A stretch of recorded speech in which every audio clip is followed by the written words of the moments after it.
अस्सलाम वालेकुम नाज़रीन, आप देख रहे हैं न्यूज़ टॉक। मैं हूं यशफीन जमाल। सुन्नी इत्तेहाद काउंसिल को मखसूस नशिस्तें मिलेंगी या नहीं मिलेंगी? सुन्नी इत्तेहाद काउंसिल की दरखास्त पर महफूज शुदा फैसला कल सुबह 9 बजे सुप्रीम कोर्ट में सुनाया जाएगा। सुप्रीम कोर्ट की वेबसाइट पर जारी कॉज लिस्ट के मुताबिक कल चीफ जस्टिस काजी फाइज ईसा की सरबराही में 3 रुकनी बेंच मखसूस नशिस्तों के हवाले से फैसला सुनाएगा। 3 रुकनी बेंच में चीफ जस्टिस काजी फाइज ईसा के अलावा जस्टिस नईम अख्तर अफगान और जस्टिस अकील अहमद अब्बासी भी शामिल होंगे। मखसूस नशिस्तों से मुतालिक सुप्रीम कोर्ट का यह फैसला जितना सुन्नी इत्तेहाद काउंसिल के लिए अहम है उतना ही हुकूमती इत्तेहादी जमातों के लिए भी ज़रूरी है, क्योंकि अगर ये मखसूस नशिस्तें हुकूमती इत्तेहाद से छिन जाती हैं तो इनकी 2/3 अक्सरियत खत्म हो जाएगी, जिसके बायस हुकूमत आईनी तरामीम करने से मफलूज हो जाएगी। जहाँ एक जानिब हुकूमत को अपनी 2/3 अक्सरियत छिन जाने का खतरा है, वहीं दूसरी जानिब हुकूमत की सबसे अहम इत्तेहादी जमात के शरीक चेयरपर्सन और सदर मुमलिकत आसिफ अली जरदारी अपने एक बयान में हुकूमत पर यह वाज़े कर चुके हैं कि मुस्लिम लीग नून हुकूमत चलाने में मुकम्मल नाकाम हो चुकी है और हुकूमत IMF से कर्ज लेकर अवाम को मजीद इम्तिहान में डाल रही है। साथ ही साथ उन्होंने हुकूमत को मुतनब्बे कर दिया है कि वो अब मैदान में उतर आए हैं और मजीद ड्राइंग रूम की सियासत अब वो नहीं करेंगे। सदर जरदारी जो है उन्होंने हुकूमत को बाशगाफ अल्फाज में पैगाम दे दिया है कि वो हुकूमतें बनाना भी जानते हैं, हुकूमतें गिराना भी जानते हैं। इसके हवाले से माजी में भी उन्होंने एक दफ़ा गुफ्तगू पहली जो पिछली हुकूमत थी पाकिस्तान तहरीक इंसाफ की, उसके हवाले से भी की थी। कुछ इस इशू पर भी बात करेंगे। ये जो सुन्नी इत्तेहाद काउंसिल की रिजर्व सीट्स का इशू है, ये क्या रुख इख्तियार कर सकता है, इस पर भी बात करेंगे। हमारे साथ इस्लामाबाद स्टूडियोज़ में हमें ज्वाइन किया पाकिस्तान तहरीक इंसाफ से नईम पंजोता साहब मौजूद हैं। बहुत शुक्रिया सर आपका आपके वक्त के लिए। पाकिस्तान मुस्लिम लीग नवाज से सेनेटर नासिर भट्ट साहब मौजूद हैं। सर बहुत शुक्रिया आपका आपके वक्त के लिए। और अवाम पाकिस्तान पार्टी से ज़हीम कादरी साहब ने हमें ज्वाइन किया। बहुत शुक्रिया सर आपका भी आपके वक्त के लिए। मैं पंजोता साहब आपसे गुफ्तगू का आगाज़ कर लूँ और पहले ज़रा ये जरदारी साहब वाली स्टेटमेंट के ऊपर अगर आ जाएँ। एक तो आप लोग कह ही रहे हैं कि नए इलेक्शंस होने चाहिए, इसी तरह की आवाज़ें हम देख रहे हैं कि और जमातों से भी उठ रही हैं। जमीयत उलमा इस्लाम की बात करें, ANP की बात करें, इत्तेहादी सबसे अहम हुकूमत के या हिमायती कह लीजिए, अब वो भी इस तरह की बातें करें। जरदारी साहब कहते हैं मैं अब ड्राइंग रूम की पॉलिटिक्स नहीं करूँगा। आपको लगता है सूरत हाल जा रही है आपके मुतालबे की तरफ? बहुत शुक्रिया आपने मौका दिया। देखें, सबसे पहली बात यह है कि जरदारी साहब के बयानात जो है ना, वो अगर बयानात कहें तो बयानात की हद तक हैं। ओवरऑल प्रैक्टिकली देखें तो तमाम जगहों पर इन्होंने, कहीं पर कोई गवर्नर है, कहीं पर कोई वज़ीर आला है, कहीं पर कुछ है। और ये सिर्फ और सिर्फ जब जिम्मेदारी की बात आती है ना कि आपने ये किया है, आप इसके अंदर शामिल हैं, ये जुल्म जब सारे माहौल के अंदर था, तो फिर वो कहते हैं जी कि उस चीज़ में हम शामिल नहीं हैं। लेकिन उसके ऊपर ये भी नहीं कहते कि ये गलत हो रहा है, क्योंकि बिलावल साहब का भी अगर बयान देखें तो वो कह रहे थे, अगले दिन भी कल कर रहे थे या परसों प्रेस कॉन्फ्रेंस कर रहे थे, वो कह रहे थे कि जी मुकदमात हम बनाने से रोकेंगे नहीं, ठीक है, लेकिन जो है हम उसके अंदर शामिल नहीं हैं। तो भाई आप का गवर्नर जो है वो पंजाब के अंदर भी बैठा हुआ है, आप जो है उधर सिंध में भी आपकी हुकूमत है, बजट को भी फिर मंजूर भी करवा दिया, और इसी तरह से बिल जो है वो हद इज़्ज़त वो भी आपने पास करवा दिए। तो ये सारी चीज़ों के अंदर खुद सारे इन्वॉल्व हैं, लेकिन वो एक जैसे होता है ना कि अपने ऊपर बर्डन आ लें, या नेक्स्ट उनके शायद ज़हन में ये हो कि हमारी आगे हुकूमत आ सकती है, या उस तरीके से हम इस तरह से बच सकते हैं, आवाम की नफरत से बच सकते हैं।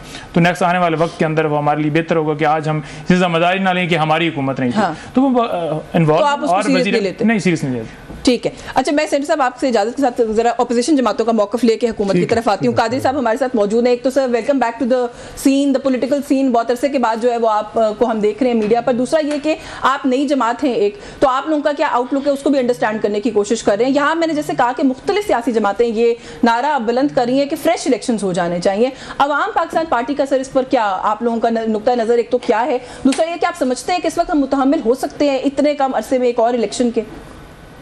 बहुत मेहरबानी जी, बहुत शुक्रिया फॉर योर वर्ड्स। मैं ये समझता हूँ कि एक तो जो आपने सवाल किया पहले कि क्या पोजीशन होगी फैसले की, तो मैं ये समझता हूँ कि ये यकीनन फैसला जो है उसमें बड़ी चीज़ वाज़े तौर पर सामने आई है। जो as a student of law मैंने देखा है कि वो प्रोपोर्शनल रिप्रेजेंटेशन का असूल, यानी कि जिसकी जितनी सीटें हों उसको उतनी ही लेडीज़ और जो सीटें हैं दूसरी वो दी जाए। लेकिन मेरा ख्याल में कल का फैसला जो है वो एक बहुत बड़ा संगे मील होगा, क्योंकि बहुत बड़ा एक पॉलिटिकल मैटर डिसाइड होने जा रहा है। जहाँ तक आसिफ अली जरदारी साहब का ताल्लुक है, मैं ये समझता हूँ कि उन्होंने बहुत स्मार्ट खेला है, played like a true politician. उन्होंने तमाम तर आईनी ओहदे भी ले लिए, और हुकूमत की इनकम्बेंसी जो नॉर्मली पाकिस्तान में हर हुकूमत को फेस करनी पड़ती है, वो उससे भी जान छुड़ा ली। मैं नहीं समझता कि PMLN का ये सही डिसीजन था कि वो और शायद ये मेरे ख्याल में मियां नवाज शरीफ का डिसीजन भी ना हो। बहरहाल उन्होंने हुकूमत ली तो इनकम्बेंसी तो फिर PMLN को फेस करनी होगी। जो भी इसकी इसके रिजल्ट्स होंगे या जो डिबेकल्स होंगे या जो नुकसानात होंगे उनका नहीं, लेकिन इस पर क्या आपकी राय है कि ये बयानात जो है वो बस बयान बराए बयान है? पंजोता साहब से इत्तेफाक करते हैं, आप समझते हैं कि वो कोई इफेक्टिव जो है वो थ्रेट थी जो उन्होंने दी है वो इम्प्लीमेंट कर सकते हैं?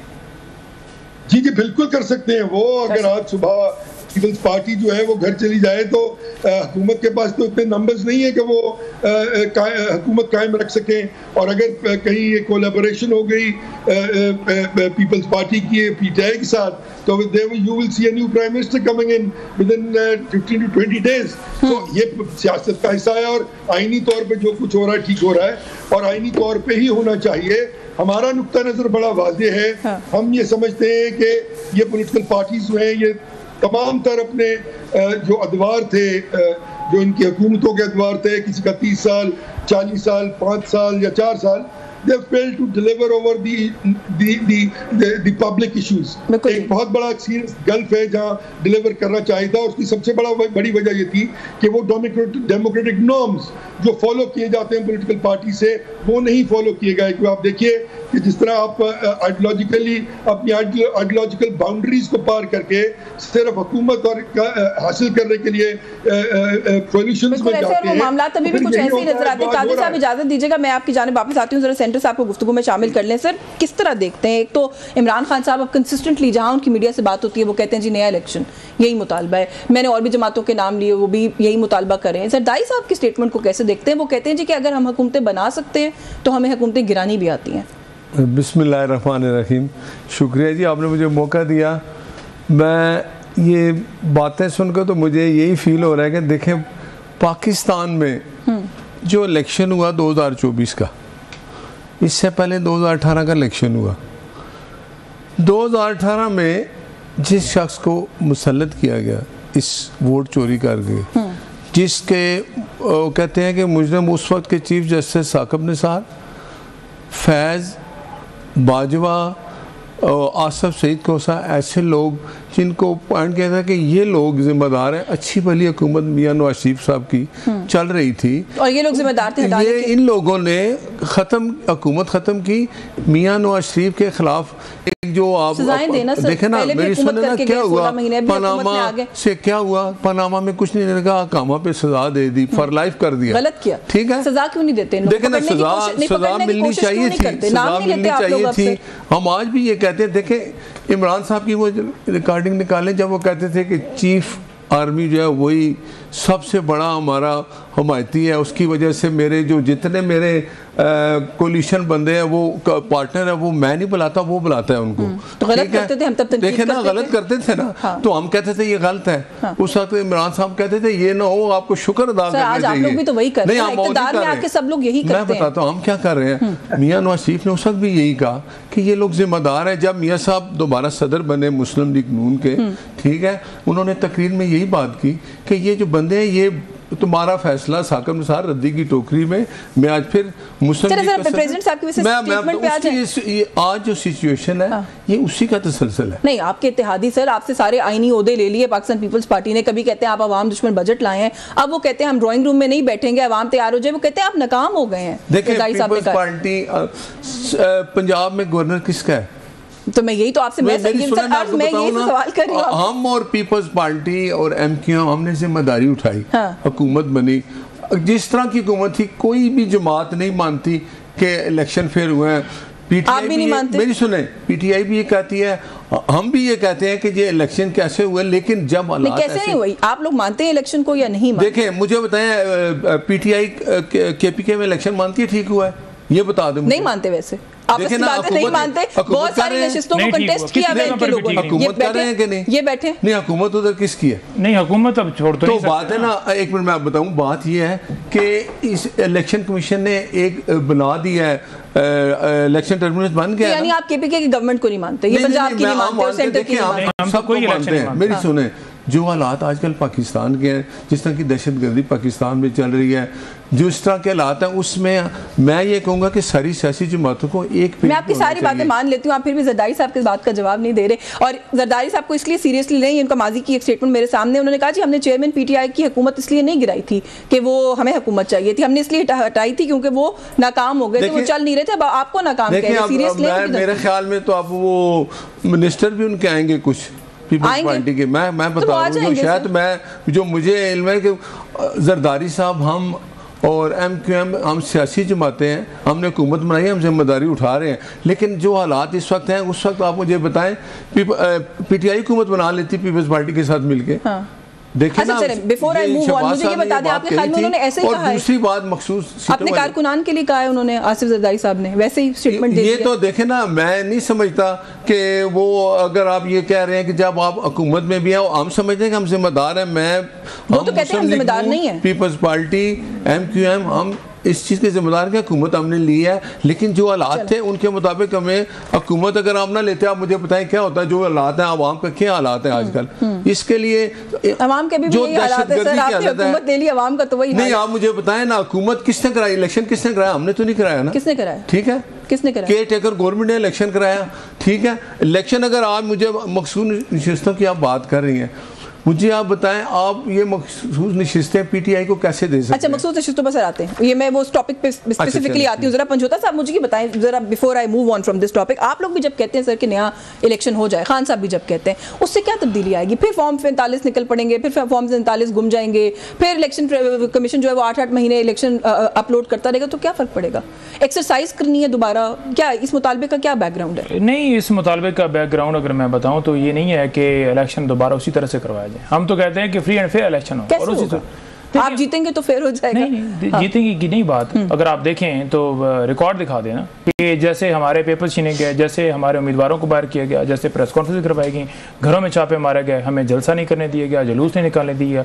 ये तो थर्ड टीम खान साहब ने उतारी ना कि वकला को इतने ज़्यादा मिले और लोगों को, कारकुनों को मिले, क्योंकि फर्स्ट ईयर लीडरशिप को आप किसी को आपने वैसे नायल कर दिया, किसी से आप वैसे प्रेस कॉन्फ्रेंस करवा कर किसी को रूपोश होना पड़ा कि जो आपकी ग्रीवेंसेस हैं वैसे ग्रीवेंसेस नहीं होंगी, लेकिन इनकी भी 2018 की बड़ी ग्रीवेंसेस हैं। इलेक्शन तक ठीक है। अब इलेक्शन वाले दिन क्या हुआ, जिस तरह से वहां पर वोट डाले गए, जिस तरह से अंदर हमारे जो है वो जितने थे हमारे पोलिंग एजेंट उनको दाखिल नहीं होने दिया गया, जैसे फॉर्म 45 के मुताबिक हम जीते और 9 को उन्होंने हरा दिया, जैसे दोबारा रिकाउंटिंग के अंदर सीटें हराएंगी, तो ये सारा प्रोसेस आपके सामने। आज भी वैसे थर्ड बात ये है इलेक्शन हुआ है, उसमें तीसरे नंबर पे आपका कैंडिडेट आज भी जो आरोज देखें, आरोज इसलिए हम कह रहे थे कि दिल्ली से होने चाहिए कि वो कम होता है ज़रा उस हवाले से, क्योंकि अगर आप इंतजामिया से लेंगे लोग, वही लोग जो 3 MP के तहत लोगों को उठाकर अंदर डाल देते और उनसे जो है वो बार-बार उनको उठा रहे थे, जो है सारी हमें पता है कि फ्री एंड फेयर इलेक्शन होने चाहिए। बात ये है ना, जब तक फ्री एंड फेयर 2018 वाले इलेक्शन को वो नहीं मानते, वो कहते हैं RTS बिठा दिया गया था, 2024 को आप नहीं मानते। अच्छा, उससे पीछे चले जाए, नून लीग पीपल्स पार्टी किस बता दें, जीतने वाली पार्टी ने,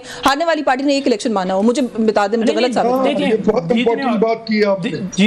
जीतने और हारने वाली पार्टी की बात नहीं है, हम ये चाहते हैं कि जो मर्जी जीत जाए, ठीक है, आप फ्री एंड फेयर इलेक्शन में। पूरी दुनिया में आज इलेक्शन को नहीं माना जा रहा, पूरी अभी भी इलेक्शन फेयर नहीं हो रहे, बाजोड़ में आज आपका कैंडिडेट तमाम जो है वो मुख्तलिफ इदारे, पतन हो या कोई भी हो, तो सारे वो कह रहे हैं जी कि आप फ्री नहीं। वैसे मैंने ब्रेक लेनी है, ब्रेक से वापस आके इस मजीद बात करें। कादरी साहब भी कुछ कहना चाहते हैं, उनकी गुफ्तगू में शामिल करते हैं इस ब्रेक के बाद। व्यूअर्स हमारे साथ रहिए। जी वेलकम बैक नाज़रीन। ब्रेक पे जाने से पहले जो हम बात कर रहे थे, ज़हीम कादरी साहब, यहाँ गुफ्तगू हो रही थी कि इलेक्शन ट्रेडिशनली अगर हम उठाकर देखें तो कोई जो हारने वाली सियासी जमातें होते हैं, कभी भी हमने देखा कि वो इलेक्शन नहीं मानती। अच्छा, फिर उसमें मुक्तदर हलकों का क्या किरदार है वो भी आपको पता है, हमेशा ज़ेरे बहस रहता है। एक तो इस पर कोई कॉमेंट करना चाह रहे हैं, अपना कोई इजाफा करना चाह रहे हैं, ज़रूर करें। इस तरह के सियासी माहौल के अंदर आप लोग क्या समझते हैं कि आप लोगों की जैसी एक नई पोलिटिकल पार्टी जो है, बेशक उसके अंदर आपकी तरह के कदावर सियासतदान हैं, क्या इम्पैक्ट कर सकेगी? कल इरफान सिद्दीकी साहब हमारे प्रोग्राम में थे, उन्होंने कहा जी 200 पार्टियां पहले हैं, 201वीं आ जाएगी तो क्या फर्क पड़ जाएगा? नहीं, इरफान सिद्दीकी साहब की अपनी सोच होगी, वो एक यकीनन मनफी सोच के हामिल रहे हैं सारी ज़िंदगी, और उनको शौक़ है ये बताने का कि बहुत बड़े कोई डेमोक्रेट हैं, जो कि वो नहीं है। हमने तो मार्शल लॉ की जेलें भुगती हैं, वो यहाँ नहीं थे उस वक्त। अर्ज़ ये है कि जहाँ तक ताल्लुक़ है इस बात का कि जो पॉलिटिकल पार्टीज हैं उनका क्या किरदार होना चाहिए, तो यकीनन भट्ट साहब ने बिल्कुल दुरुस्त बात की है और पंजोता साहब ने भी ठीक बात की है। भट्ट साहब की बात बिल्कुल दुरुस्त है कि इस वक्त रिकन्सिलिएशन का टाइम है। हमारा काम यही है बीबी, हम ये समझते हैं कि इस मुल्क की पॉलिटिकल पोलराइजेशन जो है वो सबसे बड़ा जहर कातिल है इस मुल्क की जमहूरियत के लिए, इस मुल्क की सियासत के लिए, इस मुल्क के फाइनेंशियल फिजिकल एडवांटेजेस के लिए और इस मुल्क के इकोनॉमिक एडवांटेजेस के लिए, क्योंकि हमें ये इल्म है कि जिस मुल्क में पॉलिटिकल स्टेबिलिटी जो दुनिया का सबसे बड़ा मैक्रो इकोनॉमिक इंडिकेटर होता है, जब इन फैशन इन वोग ना हो पूरी तरह, तो किसी किस्म की इकोनॉमिक एक्टिविटी और इकोनॉमिक डिलीवरेंस जो है वो हुकूमत के बस से बाहर होती है। हमारे यहाँ प्रॉब्लम ये रहा कि जितनी भी पॉलिटिकल पार्टी आप देख लीजिए, पिछले 1970 के बाद आज तक किसी ने भी इलेक्शन को तस्लीम नहीं किया। ये बहुत बड़ी बदकिस्मती है। और हमारा सबसे बड़ा प्रॉब्लम जो है वो ये है कि जब भी कोई पॉलिटिकल पार्टी आती है, यहाँ पर पॉलिटिकल पार्टीज हैं जो 2-2, 3-3 बार इक़्तिदार में रही, पीपल्स पार्टी भी 3 बार इक़्तिदार में रही, छोटा साहब की पार्टी भी 4-4.5 साल इक़्तिदार में रही, और फिर वही रविश, यानी कि जब अपनी नाकामी, अपनी इनकॉम्पिटेंट, अपनी ड्यू डिलिजेंस ना होना, अपनी लताजी, मैं करप्शन का लफ्ज़ इसलिए नहीं इस्तेमाल कर रहा क्योंकि मैं किसी को भी करप्ट नहीं कह सकता जब तक हाईएस्ट फोरम ऑफ लॉ से उसके खिलाफ फैसला ना आ जाए। अच्छी बात। अगर आपने अपनी इनकॉम्पिटेंस और जो लथाजी है और इनएबिलिटी टू डिलीवर है, इवेंचुअली आप इदारों के जिम्मे डाल देते हैं। हाँ। कि एस्टैब्लिशमेंट ने हमें काम नहीं किया करने दिया। भाई अगर एस्टैब्लिशमेंट ने तुम्हें काम नहीं करने दिया तो करते क्या रहे हो? अब आज भट्ट साहब मेरी बड़ी दोस्ती है। हाँ। एक बड़ा इंपॉर्टेंट जुमला है, भट्ट साहब से मेरी बड़ी दोस्ती है। प्रॉब्लम यह है कि यहाँ पर मियां मोहम्मद नवाज शरीफ का मतमा नजर था ही नहीं कि ये हुकूमत ली जाए। शहबाज शरीफ साहब इनके बड़े दोस्त हैं, उन्होंने हुकूमत ले ली और वो उस तरह की माला न सिर्फ अपने गले में डाल ली बल्कि तमाम पूरी पॉलिटिकल पार्टी का भट्टा बिठा दिया। ये है कि देखें ये प्रॉब्लम कहाँ है? प्रॉब्लम ये है कि एक दिन आप एक बात करते हैं, तीसरे, चौथे, पांचवें दिन आपको ये ख्याल आता है कि अब आपने एस्टैब्लिशमेंट के खिलाफ बात करनी है और आप नया नैरेटिव लेके मैदान में आ जाते हैं। हम लोग बेवकूफ नहीं है, खान साहब भी यही कर रहे हैं, ये भी यही कर रहे हैं, और जरदारी साहब ओवर स्मार्ट है। उन्होंने कभी ऐसी बात ना करनी है, उन्होंने अपना काम और अपना काम निकलवाना है। उन्होंने इनसे अपना काम निकलवाया, वो तमाम आईनी ओहदे ले गए और उसके बाद आज उन्होंने वो फंदा इनके पीएमएलएन और दीगर एमक्यूएम के गले में डाल दिया कि भाई अब इसकी सारी इनकम्बेंसी तुम बर्दाश्त करो। आपने ना हुकूमत को बड़े अच्छे इंटरेस्टिंग उनसे नामों से पुकारा है, फंदा भी कहा, उस्तरों की माला भी कहा। मैं थोड़ा सा पूछ लूं, भट्ट साहब ये ऐसे ही है, छोटे बड़े मियां साहब बिल्कुल इक़्तिदार ही नहीं लेना चाहते थे, खुद नहीं आना चाहते थे, वो तो हमने सुना, लेकिन वो चाहते थे जमात भी ना आए। नहीं, देखें ऐसी कोई बात नहीं है। जब हमें अगर सादा अक्सरियत भी मिल जाती, हाँ। देखें ना, अब इलेक्शन है, अवाम ने वोट दिया, सियासी जमात कोई भी नहीं मान रही, आप लोग 20 सीटें नहीं जीते, आप सादा अक्सरियत की बात। देखें ये तो हम कहते हैं कि ये बिल्कुल फारिग थे, ये तो ज़बरदस्ती 2018 में आए, इनके पास तो कोई सीट ही नहीं थी इमरान खान साहब के पास। तो अभी मुराद ये कहने का है कि हालात जिस तरह के भी अब चल रहे हैं, मियां नवाज शरीफ साहब ने अनाउंस किया कि शहबाज शरीफ साहब वज़ीर-ए-आज़म होंगे, हाँ। ठीक है, और शहबाज शरीफ साहब ने जब ये फैसला हो गया, पीपल्स पार्टी और मुस्लिम लीग नून और एमक्यूएम ने इकट्ठे इत्तेहाद किया कि हुकूमत बनानी है, तो मियाँ साहब की मर्जी से हुआ है, क्योंकि मेरे कायद मियाँ नवाज शरीफ भी मुस्लिम लीग नून के कायद हैं, उन्हीं के सब फैसले होते हैं। वो है कहाँ वैसे आजकल? नहीं, इधर ही आप वो देखें ना, आप हमें बताएं उनके साथ जो कुछ हुआ है, क्या इस नाइंसाफ़ी का कोई ज़ाला नहीं होना चाहिए था? क्या उसको जो चीफ जस्टिस साकिब निसार है उसको कटारे में नहीं लाना चाहिए था कि आपने एक चलती हुकूमत खत्म की, आपने उनको नायल किया? इस वक्त उनकी जमात की हुकूमत है, बेटी की उनकी पंजाब में हुकूमत है, चीफ मिनिस्टर है, वो पार्लियामेंट्री पार्टी के इजलास में तक तो आते नहीं है नवाज शरीफ साहब। नहीं, अभी उन्होंने इजलास का खुद उन्होंने उसमें खिताब किया। अब मुझे आप बताएं कि एक फैसला हुआ कि जुल्फ़िकार अली भुट्टो साहब का जो अदालती फैसला था वो गलत था, ठीक है, ये हुआ ना इस तो क्या चीफ जस्टिस जो है वो ये भी एक सोमोटो लेके नहीं फैसला? सर आप खुद चले जाएं, किसने रोका है? जाके कहें जी कि वो मदावा करें, कहें जी हमारे तो कह रहे हैं, मैं यहाँ बैठ के कह रहा हूँ, मेरे कायद ने कहा है, बरमला कहा है कि मेरे खिलाफ जो फैसला हुआ वो साकिब निसार की जो थी वो उसने जो बदनीति पे ये काम किया, मेरे लीडर को उसने आपको पता है ना जुल्फ़िकार अली भुट्टो साहब का फैसला किसके दौर में आया था? सर नवाज शरीफ साहब ने अपनी सियासत का आगाज़ किया, अदालतों ने मेरी एक बात जिंदगी में याद रखें, अदालत अभी भी इमरान खान साहब कहते हैं ना कि मैं आर्मी चीफ से बात करूंगा, मैं ISI के सरबराह से बात करूंगा, तो मैं कहता हूं देखें अदालतों ने आपको जेल भेजा है, हाँ। अदालतें ही आपको इंसाफ देंगी। नवाज शरीफ साहब के खिलाफ जो कुछ हुआ था सिर्फ अदालतों ने किया था? नहीं देखे तो क्योंकि आप लोगों का बयानिया इससे फर्क नहीं, मैं मियां साहब ने आपको याद हो गुजरात वाले तकरीर में कहा था कि इंडिविजुअल जो पहली दफा जनरल बाजवा का नाम लिया था उन्होंने, बाजवा और फैज दोनों का नाम लिया था। आप लोग जिम्मेदार तो वो जज तो नहीं है ना सर, देखें ना, तो मैं आप मुझे आप बताएं, नाम लिया था ना, वो आप बरमला कहते हैं कि साकिब निसार का जिम्मेदार था, वो जिंदा है, फैज भी जिंदा है, बाजवा भी जिंदा है, बुला लें उनको। काजी आपके बिहाफ पे कोई बुलाएगा, आप लोग खुद क्यों नहीं जाके कहते? आप कहें ना, आप कहें। मैं तो कहती हूँ आप लोग जुडिशियल कमिशन बनाएं, आप लोग दोनों का फैसला करें कि नवाज शरीफ को किसने निकाला था, इमरान खान को किसने निकाला था। मैं पार्टी का वर्कर हूँ अदनान साहब, मैं ये बरमला टीवी पे कह रहा हूँ कि नवाज शरीफ के साथ जो कुछ हुआ, अगर उसका इजाला हो जाता आज हम इन हालात में ना होते। मैं आपको रियलिटी कहता हूँ आज भी। लेकिन अब जो मुल्क के हालात हैं, क्या हमें तो ये चाहिए कि हम सब सियासी जमातों को अब हुकूमत में आके फिर आपने इजाला नहीं करवाना तो मुझे समझ नहीं आती, फिर मैं कराऊंगी इजाला। फैसला तो अदालत ने आज देखें, जैसे आप मखसूस नशिस्तों की बात हो रही है, अब उसका फैसला अदालत ने करना है ना। अदालत ने एक सो मोटो एक्शन ले लिया। आपने कहा ना रिजर्व सीट वाला, एक कोई कमेंट ले लूं पंजोता साहब से, फिर एक ब्रेक का वक्त हो रहा है। पंजोता साहब क्या एक्सपेक्ट कर रहे हैं आप लोग, सुबह क्या फैसला आएगा? ये 2 दफा फुल कोर्ट की बाद में मीटिंग भी हुई है और फैसला जो है वो काफ़ी, हमारे तो ख्याल से हेयरिंग भी बहुत लंबी गई, जितनी शायद नहीं जानी चाहिए थी। तो व्हाट आर यू एक्सपेक्टिंग? देखिए, हमारा जो जुडिशल सिस्टम है ना, या ओवरऑल हमारे इदारे हैं, उनको बिल्कुल यरगमाल बनाया जा चुका है और बनाया गया मुसलसल, और अभी भी स्टिल वही काम जारी है। अब आप देख लें कि कोई जज अगर इंसाफ की बात करता है तो उसके ऊपर कैसे प्रेशर डाला जाता है, प्रेस कॉन्फ्रेंस की जाती है, कैमरे लगाए जा रहे हैं कि आप ऐसे फैसले ना दें। तो कुछ जजेस हैं जो खड़े हुए हैं, ऐसी सुप्रीम कोर्ट के अंदर भी हमने समाअत देखी और उसके अंदर रिमार्क्स जो है और जो वहाँ पर सूरत हाल चलती रही, 2 चीज़ें बड़ी वहाँ पर क्लियर नजर आई।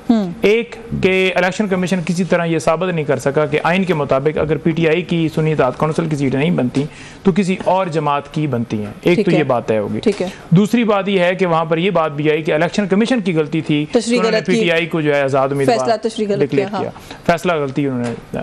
तो जब दोनों बातें सामने आ गई हैं तो उसके बाद मेरा ख्याल में सुप्रीम कोर्ट को उस गलती इलेक्शन कमीशन की उसको ठीक भी करना चाहिए था और उसके ऊपर कार्रवाई भी होनी चाहिए थी। और हमें हमारी सीटें क्या है कि ये सीट्स जो है किसको पीटीआई को एज अ पार्टी मैं ये देख रहा हूँ जो अब तक के रिमार्क्स आए हैं उसमें बड़ा वाज़ेह तौर पर जो मेजॉरिटी है वो यही कहती है कि इनके साथ ज्यादती हुई है और इनका हक है, आवाम ने जिसको वोट दिया है उसी को सीटें मिलनी चाहिए। हाँ, लेकिन शॉर्ट ऑर्डर जो है वो उस दिन ही अनाउंस कर दिया जाता तो बड़ा बेहतर होता। जहाँ तक खबरें मिली हैं वो यही कि कोई जज जो है उनके ऊपर प्रेशर डालने के लिए, उनको थोड़ा पीछे हटाने के लिए, कि वोट बढ़ाने के लिए, क्योंकि काजी साहब के हवाले से कल भी न्यूज़ आई कि कल भी वो कहते रहे कि मेरी कोई एक्सटेंशन वाला मामला नहीं है, लिहाजा ये इनकी सीटें बनती नहीं हैं। तो इस तरह की चीज़ें चलती रही हैं और हम तक भी पहुंचती रही हैं। ये बात लगाने से और इस तरह के प्रोटेस्ट करने से आप लोगों को गुरेज नहीं करना चाहिए जो आप लोग कर रहे हैं आजकल। अभी इंसाफ लॉयर फोरम ने भी जो कुछ आज नारेबाजी की और जो कुछ किया है सुप्रीम कोर्ट के बाहर, अच्छा रवैया तो नहीं है। अच्छा, अगर हम ये बात करें कि मुल्क के अंदर कानून की बालादस्ती हो तो इंसाफ लॉयर फोरम हो, वकील हो, कोई साफ़ी हो, कोई बंदा हो, क्या वो गलत है, गुनाह है? और जो बैठ के सुप्रीम कोर्ट में अगर कोई जज है या हाई कोर्ट में है या किसी डिस्ट्रिक्ट कोर्ट में बैठा है, अब इद्दत केस के अंदर ही देख लें, जैसे जज साहब को भगाया गया, ठीक है, अब आप सुप्रीम कोर्ट में आज मिलिट्री ट्रायल केस लगा हुआ था तो उसकी समाअत गैर मुअय्यना मुद्दत के लिए मुलतवी कर दी गई है। अच्छा, 50 साल के बाद अगर आप ये फैसला करें कि मिलिट्री ट्रायल नहीं हो सकता तो जो तशद्दुद किया गया लोगों के ऊपर जो हो रहा, तो हम क्यों ना बात करें? चलिए मैं ये बात करेंगे, ब्रेक से वापस आके इस पे बात करेंगे कि क्या फिर भी यही सही तरीका कार है इसको करने का। शायद आप भी कुछ ऐड करना चाह रहे हैं। मैं ब्रेक से वापस आके आपसे कमेंट लेती हूँ, व्यूअर्स हमारे साथ रहिए। जी वेलकम बैक नाज़रीन। ब्रेक में जाने से पहले हम बात करते थे सुन्नी इत्तेहाद काउंसिल की मखसूस नशिस्तों के हवाले से। ज़हीम कादी साहब, एक तो आप लोग क्या देख रहे हैं कि ये आपके ख्याल में फैसला क्या आप लोग एक्सपेक्ट कर रहे हैं कि आ सकता है? दूसरा ये भी कहिएगा कि ये जो एक रवैया है कि हमारी बात नहीं सुनी जाती तो फिर हम प्रोटेस्ट भी ना करें, हम बात भी ना कहें। आज कुछ विजुअल्स चले सुप्रीम कोर्ट के बाहर से, जो इंसाफ लॉयर्स फोरम के वकला थे जिस तरह की नारेबाजी कर रहे थे, जो कुछ कर रहे थे, अगर ना सुना जाए तो क्या फिर यही तरीका है अपने मामलात को आगे ले जाने का? मैं तो इसकी शदीद मजम्मत करता हूँ और ये समझता हूँ कि जो नईम पंचोता साहब मेरे प्रोफेशनल भाई हैं, as a student of law I would say that he is a officer of the court, और उनको इस तरह जुडिशरी पे तनकीद नहीं करनी चाहिए। और अगर इन्होंने तनकीद करनी थी तो फिर साकिब निसार, आसिफ सईद खोसा और उमर ताब बंदयाल पे भी उसी तरह ही तनकीद करते। ये प्रॉब्लम वही है कि मीठा मीठा हक, कड़वा कड़वा थू, जो चीज़ हमारे हक में आ जाए ये एक रवश बन चुकी है ना बीबी। ये वो पोलराइजेशन का नतीजा है जिसने इस मुल्क को तहबाला कर दिया है और उस जमहूरियत को ओलिगार्की में तब्दील कर दिया है, जो अपनी असल रूह खो बैठी है, अपना बेसिक इंफ्रास्ट्रक्चर डाइल्यूट हो गया। लेकिन सर काजी साहब, इसके अंदर एक इशू ये भी है ना, पाकिस्तान तहरीक इंसाफ के दोस्त ये कहते हैं कि जिस तरीके से हमें कॉर्नर करने की कोशिश की गई है उसकी कोई मिसाल भी बता दें। वो 23 मार्च से जो है जलसा करने की कोशिश कर रहे हैं, वो एक बेसिक इजाजत तो मिलती नहीं है। मैं बताता हूँ PMLN को जिस तरह कॉर्नर किया गया, हम जनरल परवेज मुशर्रफ के जमाने में याद कीजिए कि डाइल्यूट करके हमने 8-8 माह जेलें काटी और जो कुछ हमारे साथ हुआ उसका अशर भी PTI के साथ नहीं हुआ। तो अर्ज ये है कि आपने सीखना है ना, आपने या तो आप इस्टेब्लिशमेंट का जो है वो मिन्नतें करके इक़्तिदार में ना आए, जब आप उसका मिन्नतें करके इक़्तिदार में आते हैं तो फिर आपको मानना पड़ेगा जो वो कहते हैं। यही हमारा कंटेंशन है कि पॉलिटिकल पार्टीज को मिल बैठकर इस मुल्क में इस पोलराइजेशन को कम करना चाहिए, ताकि वो लड़ाई झगड़ा गालम गलोच ईंटें लड़ाई गली गली में जमहूरियत के लिए ज़्यादा कातिल है। जहाँ तक फैसला है, फैसले का ताल्लुक है जो कल आने जा रहा है, मैं समझता हूँ कि आईनी और कानूनी तौर पे बाकायदा ये सीटें उनको मिलनी चाहिए जिन लोगों ने मिलके, या फिर PTI को, जो अब तो ये फैसला हो गया ना कि PTI को गलत तौर पर इलेक्शन कमीशन ने जो है निकाला इलेक्शन से, और ये भी उस फैसले को सही रीड नहीं कर पाए। उन्होंने कह दिया कि इलेक्शन कमीशन ने सही उसकी इंटरप्रिटेशन नहीं की, जो फैसला बल्ले के बारे में किया गया था उसमें कहीं नहीं लिखा था कि PTI से भी इलेक्शन नहीं लड़ा जा सकता। They could have contested। तो आप कह रहे हैं कि सीट्स इनको मिलनी चाहिए, PTI को मिलनी चाहिए? बिल्कुल इनका राइट है, इनको मिलनी चाहिए।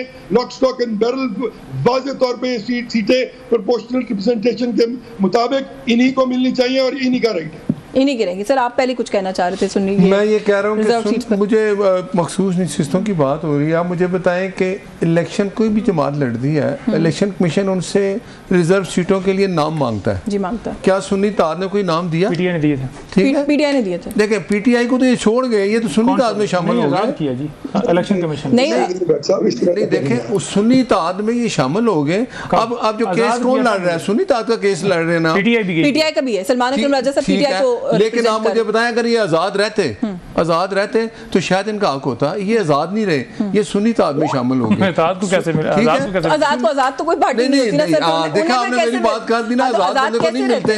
तो फिर सुन्नी ताद ने जब खुद लिख के दे दिया कि हमें रिजर्व सीटें नहीं चाहिए, नाम नहीं दिए, तो आप कैसे इनको सीटें देंगी? नहीं, सुन्नी इत्तेहाद काउंसिल के सरबराह जो है उन्होंने ये बात अभी कोर्ट में।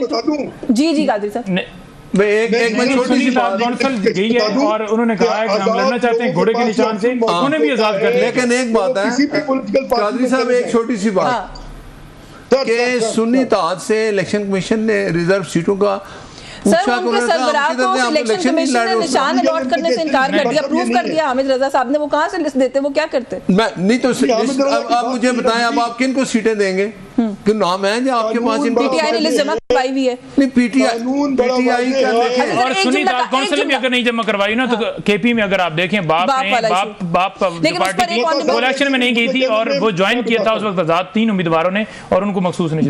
एक जुमला, वो स्काइप पे उनकी आवाज इंटरप्ट हो जाती है, एक जुमला कह दीजिए कादरी साहब।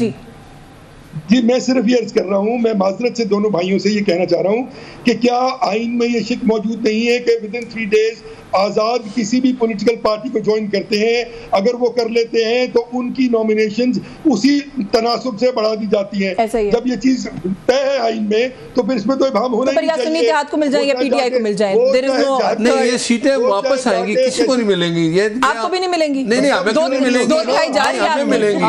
आपको कैसे मिलेंगी? आपने वो सीटें, आप सीटें फिल करेंगे कि नहीं, उसको खाली आप छोड़ नहीं सकते। सर ये तो कोई बात नहीं, देखें ना, आप मुझे बताएं, आप चाहते हैं कि भाई या PTI को मिलनी चाहिए? नहीं, देखे कैसे मिलनी चाहिए जब PTI ने मान लिया। अगर आइन में नहीं लिखा, अगर आइन में ये लिखा है, नहीं लिखा, अगर आइन में क्या लिखा है कि आप इलेक्शन कमीशन को नाम देते हैं कानूनी। सर ये मेरा ख्याल है, कहते हैं जी ये हमारे 20 बंदे हैं, गुजारिश सुन लेना, ये क्राइसिस इलेक्शन कमीशन की गलती। उसके बाद हम गए और हमने ज्वाइन किया। इंट्रा पार्टी इलेक्शन आपने नहीं कराए, अगर आप वो करा लेते आप इसमें 3 दफा के 2 दफा वो क्या कराया आपने? वो जारी इलेक्शन कराए, वो जो खत्म हो गया, आप प्रूफ नहीं कर सके। नहीं सर एक सेकंड, कोई क्राइसिस होते हैं ना जो पहली दफा क्रिएट होते हैं, ये शायद पहली दफा क्रिएट हुआ। आप देखेंगे इसका क्या हाल है, मगर आपको सर बहरहाल नहीं मिलती। नहीं, आपको वो सीटें फिल तो करनी है ना। आपको कैसे मिलती है? नहीं तो सीट फिल करने के लिए मैं चली जाऊं सर पार्लियामेंट में। सिर्फ हमें नहीं मिली, पीपल्स पार्टी को क्यों मिली? नहीं, इसलिए कि आप लोग की जमात ही नहीं रही, आजाद बंदे थे। सुन्नी ताद ने लिख के नहीं, सुन्नी ताद ने लिख के दे दिया कि हमें रिजर्व सीटें नहीं चाहिए। आप गुजारिश सुन लेना, फिर मैं चली जाऊं पार्लियामेंट में कि सीट भरनी है, मुझे बिठा दे, मेंबर बना दे। नहीं, आप मुझे बताएं, आपका तो आर्गुमेंट फिर अच्छा मौलाना साहब के क्यों गलत नाम पे सीट दे दी? मौलाना साहब ने कहा मेरा ये नाम नहीं है, ये मुझे सीट वापस मिले। मौलाना साहब को मिली वो सीट लेडीज की एक सीट थी, शायद आपको याद हो। उन्होंने कहा ये नाम तो मैंने लिख के भेजा ही नहीं, मैंने नहीं, वो एक अलग मामला है, वो एक सुन्नी इत्तेहाद ने कोई नाम लिख के भेजे, मुझे आप बताएं। आपने कोई नाम नहीं लिख के बताएं ना मुझे, आप लोगों ने क्या किया? देखें, हमने नाम लिख के भेजे, वो काजी साहब सुप्रीम कोर्ट के अंदर यही मामला था और उस गलती को सुधारना चाहिए था कि इलेक्शन कमीशन की ये गलती है कि उसने गलत फैसला जो है वो किया है, नंबर 1। नंबर 2 बात यह है कि इससे पहले नजीरें हैं कि जब कोई पार्टी जो है वो नहीं लड़ती इलेक्शन, उसके बाद नहीं, लेकिन वो जो बाप वाला आप बता रहे हैं, आई थिंक जस्टिस मुनीब थे, किसी ने रिमार्क दिया था कि उन्होंने इलेक्शन लड़ा था, वो जीते नहीं। नहीं, उनके पास थी मेरा ख्याल, नहीं जीती थी और कोई उनकी सीट जो है वो उसके अंदर नहीं थी। और ये जो है हामिद रजा साहब भी आपको पता होगा कि उन्होंने बार बार कहा है कि मैंने निशान मांगा है, लेकिन मुझे भी आजाद किया गया। और बल्लेबाज के हवाले से भी आपको बताएं कि हमने कहा कि उसके टिकट उसके साथ अलायंस करके हम इलेक्शन लड़ लेते हैं, क्योंकि बल्ला तो इन्होंने ले लिया और वो आजाद कर रहे थे। इन्होंने उस बंदे को अगवा करके, वो क्या नाम था, डार क्या नाम था, तो उसको अगवा करके उसे स्टेटमेंट दिलवा दी। ठीक है, अब मामला ये है कि यहाँ पर कोई ये देखता नहीं आई, कोई उसके ऊपर कोई बात नहीं करता कि मुल्क के अंदर किस तरह से इलेक्शन करवाया गया, किस तरह से इंसाफ, किस तरह के से लोगों को महरूम किया जा रहा है और किस तरह से उसके ऊपर कोई बात नहीं करता और सीटें भर के अपने आप को देते हैं। सेनेट के इलेक्शन थे 2018 की मैं बात कर रहा हूँ, मुझे पता है सर। वो तो क्या हुआ, मियां नवाज शरीफ साहब को उन्होंने कहा जी आपके क्योंकि पार्टी प्रेसिडेंट नहीं रहते, वो आजाद रखा ना सब जी रखा, बिल्कुल वो तो नहीं जाके किसी जमात में शामिल हुए। तो सेनेट का मामला फर्क है, यहाँ पर उस तनासुब से सीटें देनी, जीतने के बाद पीएमएलएन में शामिल हो गए। चले तो आप जीतने के बाद पीटीआई में शामिल हो जाते ना, पीटीआई को माने नहीं है तो शामिल हो जाते। निशान गया था, निशान गया, पीटीआई भी गई। नकाजी साहब हमारे कायद को भेज दिया गया, वो कहते नोटिस लेते ना, वो कहते कि आपसे जो है निशान लिया गया, लेकिन इलेक्शन कमीशन गलत कर रहा है। अगर आप दरख्त के मामले पे आग लगती है, उधर मोनाल वाला मामला उठ जाता है, वहां पर आप नोटिस ले लेते हैं, तो मेरा ख्याल है इसके ऊपर भी नोटिस लेना चाहिए। ये फैसला वैसे भी याद हो सकता है, कल 9 बजे का इंतजार कर लेते हैं, पता लग जाएगा कि क्या यही होगी। ये चीजें वापस जो है ना, ये सीटें हमें ही सबको वापस आएंगी। सुन्नी इत्तेहाद ने नाम दिए नहीं, उनको कैसे ये भी कमाल है। एक चीज जो मेरी है ही नहीं, एक चीज जो मेरी है ही नहीं, मैं उसको क्लेम कर रही हूं, ये भी कमाल लोग हैं। तुसी माने दोस्तों के नाम लिख के। बहुत शुक्रिया आपका नासिर भट्ट साहब, आपके वक्त के लिए नहीं मौजूदा साहब, thank you so much. Zaheem Qadri साहब सर, बहुत शुक्रिया आपका, आपके भी वक्त के लिए। प्रोग्राम न्यूज़ टॉक से आज के लिए बस यही कुछ, मुझे इजाजत दीजिए, अल्लाह हाफिज।